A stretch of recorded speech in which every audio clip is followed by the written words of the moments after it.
নমস্কার, পূজা কিচেনে আপনাদের সকলের স্বাগত। আপনারা সবাই ভালো আছেন তো? আজকে আমি কুমড়োর ছক্কা বানাবো। কি নিয়ে নিয়েছি, এখানে আদা নিয়ে নিয়েছি, আদার সাথে আমি জিরা আর আদা একসাথে বাটবো। কাঁচা লঙ্কা চিড়ে নিয়ে নিয়েছি, কাঁচা লঙ্কার পাকা আর কাঁচাটা, টমেটো কুচি, কুমড়োটা এইভাবে কেটে নিয়েছি, আর চিংড়ি মাছ নিয়ে নিয়েছি।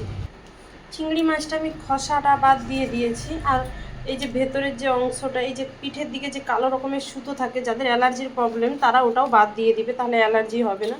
দিয়ে লবণ আর হলুদ চিংড়ি মাছটা ভালো করে মাখিয়ে চিংড়ি মাছটা আমি ভেজে নেব। কড়াতে সরষের তেলটা ভালো করে গরম করে নিয়েছি। আপনার এখানে সেই কুচি কুচি চিংড়ি হয়, সেই চিংড়িও দিতে পারেন। এবার এই শিলে জিরে আদা লঙ্কাটা বেটে নেব, কাঁচা লঙ্কাটা, জিরেটা আগে বেটে নেব। চিংড়ি মাছটা বেশি ভাজার দরকার নেই, হালকা ভাজা হয়ে গেছে, এবারে নামিয়ে নেব।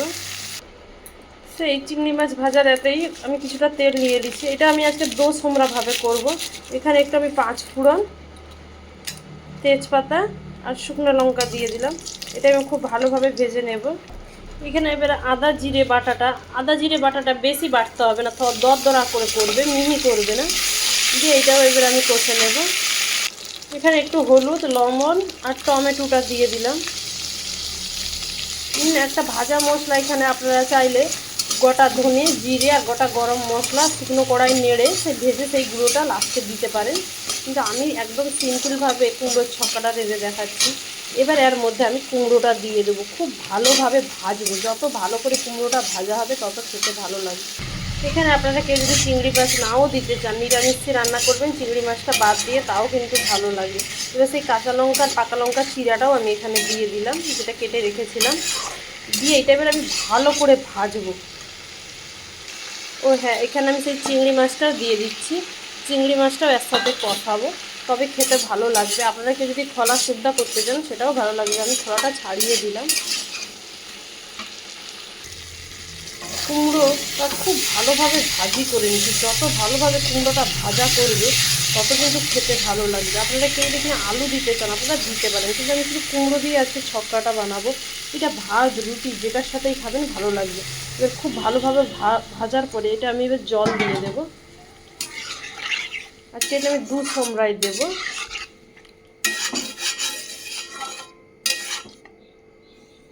ব্যাস, দিয়ে এটা এবার আমি ঢাকা দিয়ে দেবো। এবার এটা আমি নামিয়ে দিয়েছি, মানে নামিয়ে দেব। তারপর আমি আবার একটা সোমরা দেব, রাঁধুনি সোমরা দিয়ে দেব। এবার এখানে সেই রাঁধুনি সোমরাটা হাত দিয়ে ঘষে নিয়েছি, সেটা এবার দিয়ে দিচ্ছি।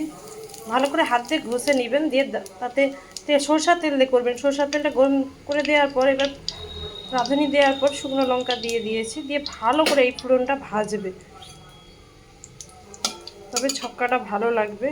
এটা রুটি ভাত যেটার সাথেই খাবে সেটার সাথেই ভালো লাগবে। দিয়ে দিলাম। এবার শুকনো কড়াই আগে থেকে এই যে গরম মশলা আর হচ্ছে এলাচ, লবঙ্গ, দারুচিনি আর সাদা মানে জিরে সব শুকনো কড়াই ভেজে নিয়েছিলাম, সেই গুঁড়োটা এবার এখানে দিয়ে মিশিয়ে নামিয়ে নেব। আমি ভাবছিলাম দেবো না, কিন্তু একটু হালকা দিলে আরও ভালো লাগবে।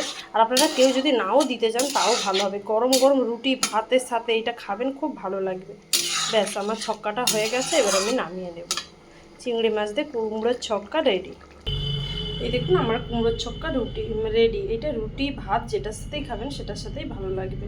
আমার যদি এরকম রেসিপি আপনাদের ভালো লেগে থাকে, আপনারা পূজা কিচেনে সবাই সাথে থাকবেন, আমিও আপনাদের সাথে থাকবো। নমস্কার।